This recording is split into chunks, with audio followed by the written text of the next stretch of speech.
Hello, Classic Crew, and welcome to today's episode of The Scoop.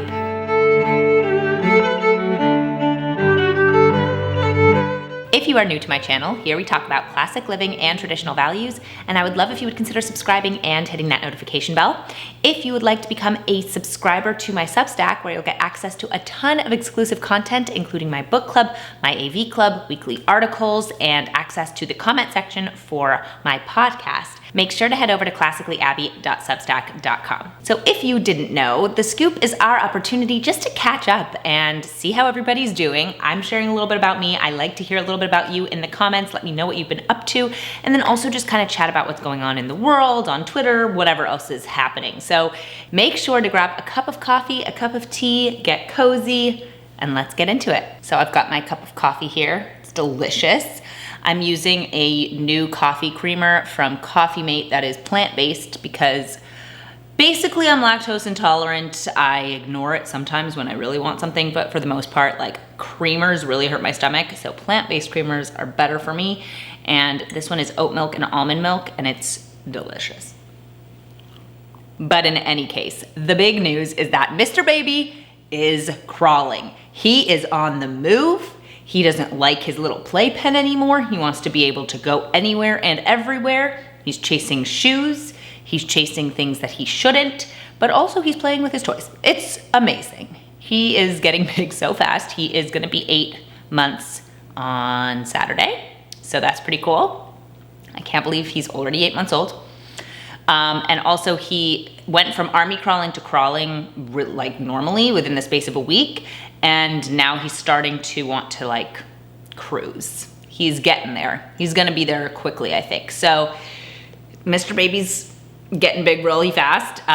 It's amazing. He's just the most fun. So we are reading books and he's actually listening. We went to the library. Is that on my list to talk about? It is. Okay, we went to the library. Guys, I love the library. I think going to the library is so much fun. It makes me super happy and it reminds me of my childhood. And bringing Mr. Baby to the library for the first time was so cute. First of all, just exciting to go to the library for the first time in our new state. But second of all, it's like I'm getting to share this really special thing with my baby that I remember my mom doing with me and my dad doing with me. So it was really fun. We read some books there. We brought some books home. I got some books. If you haven't visited your local library, you should do it for a few reasons. One, it's just a really great way to get out of the house if you work from home.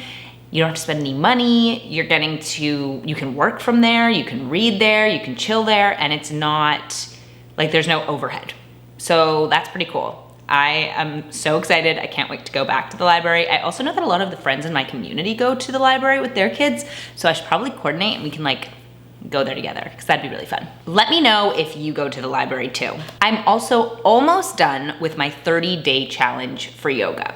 So I think I talked about this a little bit already, which is that I had fallen out of the swing of things as regards exercise. And I find that the easiest way to get back into it is just to do something consistently every single day. And yoga for me is that thing. I really enjoy like breaking into exercise with yoga because it doesn't have to take forever. It doesn't make me really sweaty. It doesn't hurt.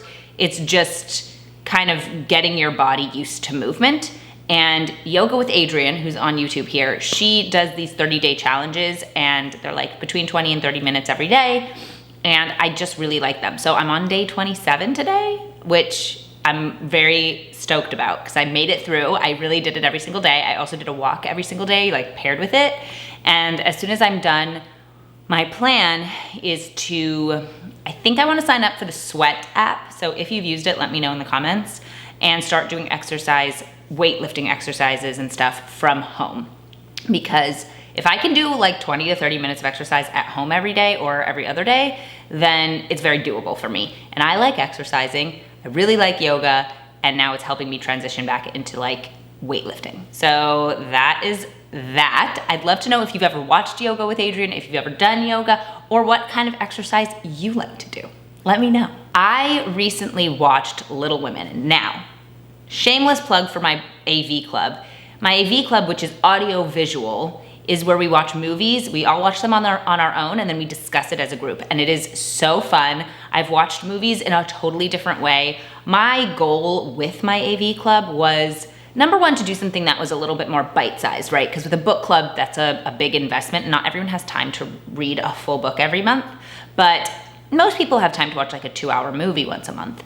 And so I was excited at that prospect. But the other thing about the AV club that I really like is learning to watch movies with an eye towards understanding what Hollywood wants you to see, so that there are certain narratives, there are certain ideologies that they're trying to get through the film and convince you with, and are they successful? Do they convince you? And are you aware what they're trying to do? Are you aware that they are doing something to convince you of an idea? It's, I think, important as viewers for us to know that things aren't always just a story. There's actually something there that they're trying to like change your mind. With that in mind, we watched Little Women. We did the 1933 version and the 1994 version, and we compared them. And we're gonna be discussing it tonight, actually. So if you wanna join, sign up now. But it was so interesting to watch these two films. I was actually kind of nervous because I was like, ugh, I just watched Little Women. Do I really want to watch Little Women again? The same exact story. Is it just going to be too much? But what's so fascinating, it is so different. The movies are so different. First of all, they choose different plot points to focus on. Second of all, the cinematography of the 1994 version and the 1933 version, I mean, they're totally different things. The actors are totally different. The story is just told in a really different way. So even if you don't join AV Club, I would recommend watching these two films and just noticing how different they are and what Hollywood was trying to get across in both versions because of the time period. So I watched a few different videos on YouTube comparing and contrasting. I read some things. I also, thought through things myself, and it is really interesting to note what those differences are and how they were trying to appeal to different audiences. So check it out. Also sign up, join. Come talk to us. And if you have watched Little Women, I'd love to know which version is your favorite, because there's like a million, so I'd really like to know which one you've enjoyed the most. On another note, something that has really improved my quality of life is cleaning a little bit every day. I used to kind of let mess build up over the course of the week, and then I'd have like one big cleaning day, and it's exhausting, number one. And number two, throughout the week, you find yourself getting just a little more stressed as the house gets a little bit more messy. So lately, what I've been doing is every morning I've been spending 15 minutes and just getting the house in order. And it really like lessens my load and also makes me feel really good throughout the day as I walk throughout the house. If I notice something is out of place, then I pick it up. And I just recommend looking around your home and always thinking about where things belong and giving them a home, so that you don't have to look at clutter and feel stressed about figuring out where it has to live. So on Twitter, there was a very insane hashtag, and I actually don't know how it started. The hashtag RipJimmyFallon. Jimmy Fallon is alive and well. So this was weird. People were kind of saying, why is this going around? I don't know why it went around. But the funny part of the situation was that, okay, I should preface this with, I think Elon Musk is hilarious. He cracks me up. Like, seriously, every tweet he writes really makes me laugh. So Jimmy Fallon tweeted at Elon Musk and said, Elon, can you fix this? Hashtag RipJimmyFallon, because he was alive. Musk replied, fix what? So funny. And then apparently he then tweeted, wait a second, how do we know you're not an alien body snatcher pretending to be Jimmy? Say something that only the real Jimmy would say. The whole situation cracked me up. Like, why did it trend in the first place? But then that whole exchange was super funny. You can look it up. I just thought I would share it because it brightened my day seeing that little exchange. I thought it was very funny. Last but not least, we need to talk about Pete Davidson. So Pete Davidson is now dating Emily Ratajkowski. So if you don't know, Pete Davidson is a comedian who looks like, he looks ill. He looks like not great. He does not look great. But he has dated so many like very attractive Hollywood stars. and people don't know how he's getting them. I agree, he's not really funny, and he looks to be a mess. And he's only with these women for a short period of time, so it's clear that he's not like a good match. And a lot of people are commenting on like, well, it makes sense, he's funny, girls like funny. My thing is, I think this is more a comment on the women than it is a comment on him.